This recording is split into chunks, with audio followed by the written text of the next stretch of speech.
Hello viewers, আসসালামু আলাইকুম। স্বাগত জানাচ্ছি বিডি সাদিয়া কুকিং স্টুডিওতে। আজকে আমি তৈরি করে দেখাবো রমজান স্পেশাল ইফতার রেসিপি। সেটা হচ্ছে মচমচে বেগুনি। ইফতার টেবিলে কিন্তু বেগুনি খেতে আমরা সবাই ভীষণ পছন্দ করি। সবাই আমরা বেগুনি তৈরি করতে জানি, তবে আমি কিভাবে বেগুনি তৈরি করি সেই রেসিপিটাই আজকে আপনাদের সাথে শেয়ার করছি। আশা করছি রেসিপিটি আপনাদের ভীষণ ভালো লাগবে। রেসিপি ভালো লাগলে প্লিজ সবাই আমার চ্যানেলটি সাবস্ক্রাইব করে পাশে থাকা বেল আইকনটি বাজিয়ে দিন আমার পরবর্তী রেসিপির আপডেট পাওয়ার জন্য। তাহলে ভিউয়ার্স, চলুন দেখে নিচ্ছি বেগুনি তৈরির রেসিপিটি।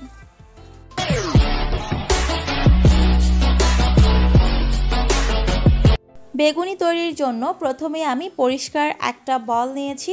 বলের মধ্যে দিয়ে দিচ্ছি বেসন। আজকে আমি বেসন নিচ্ছি 1.5 কাপ পরিমাণ। আপনারা আপনাদের প্রয়োজন অনুযায়ী বেসনটা বুঝে নেবেন। বেসনটা নিয়ে এবার দিয়ে দিচ্ছি 1/2 চামচ পরিমাণ হলুদ গুঁড়ো, দিচ্ছি 1/2 চামচের চেয়েও অল্প কম লাল মরিচের গুঁড়ো, এবার দিয়ে দিচ্ছি ধনে গুঁড়ো 1/2 চামচেরও কম।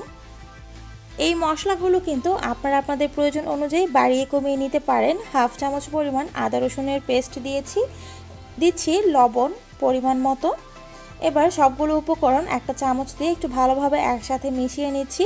আর বেসনের যে বড় গোলাগুলো আছে এগুলোকে আমি হালকা করে ভেঙে দিচ্ছি। এতে করে যখন আমি ব্যাটারটা তৈরি করব তখন কিন্তু আর খুব একটা কষ্ট করতে হবে না। বেসনের সাথে মশলাগুলো খুব ভালোভাবে মিশিয়ে এবার আমি দিয়ে দিচ্ছি রুম টেম্পারেচারে থাকা পানি। পানিটা আমি একবারে দিচ্ছি না, অল্প করে পানি দিয়ে আমি ব্যাটারটা তৈরি করে নিচ্ছি।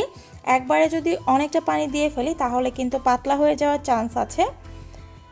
পানি আমার কতটুকু লেগেছে সেটা আমি বলছি না, কারণ এক একজনের ক্ষেত্রে পানির পরিমাণটা এক এক রকম হতে পারে। দেখতে পাচ্ছেন আমার বেসনের ব্যাটারটা কিন্তু তৈরি হয়ে গেছে। এটা খুব বেশি পাতলাও করিনি, আবার খুব বেশি ঘনও করে ফেলিনি। আর এখানে আমি কোনো প্রকার বেকিং সোডা বা বেকিং পাউডার কোনো কিছুই কিন্তু দেইনি। বেকিং পাউডার বা বেকিং সোডা ছাড়াই কিন্তু বেগুনিটা বেশ ফুলে উঠবে। এবার আমি বেসনটাকে একটা সাইডে রেখে দিচ্ছি 10 মিনিটের জন্য। আর এর মাঝখানে আমি বেগুনির জন্য বেগুনটা কেটে নিচ্ছি। বেগুনি তৈরির জন্য বেগুনটাকে আমি কেটে নিয়েছি, যথাসম্ভব পাতলা করে কাটারই চেষ্টা করেছি। এবার আমি বেগুনের মধ্যে দিয়ে দিচ্ছি পরিমাণ মতো লবণ। যেহেতু বেসনের মধ্যে আমি আগেই লবণ দিয়েছিলাম তাই অল্প পরিমাণে লবণ দিচ্ছি বেগুনের পরিমাণ অনুযায়ী। 1 চিমটি পরিমাণ মরিচ গুঁড়ো দিচ্ছি, 1 চিমটি পরিমাণ হলুদ গুঁড়ো দিচ্ছি, 1 চিমটি পরিমাণ ধনে গুঁড়ো দিচ্ছি।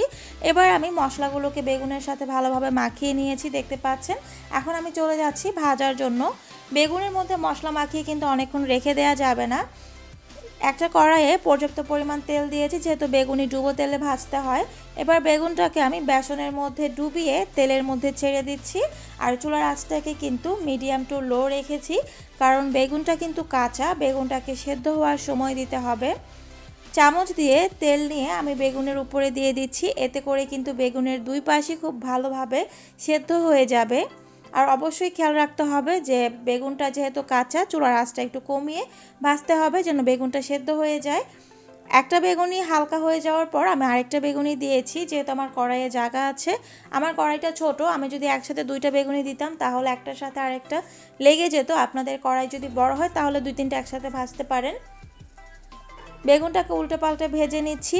আর চুলার আঁচটা কিন্তু আবারও বলছি একটু কমিয়ে রাখতে হবে।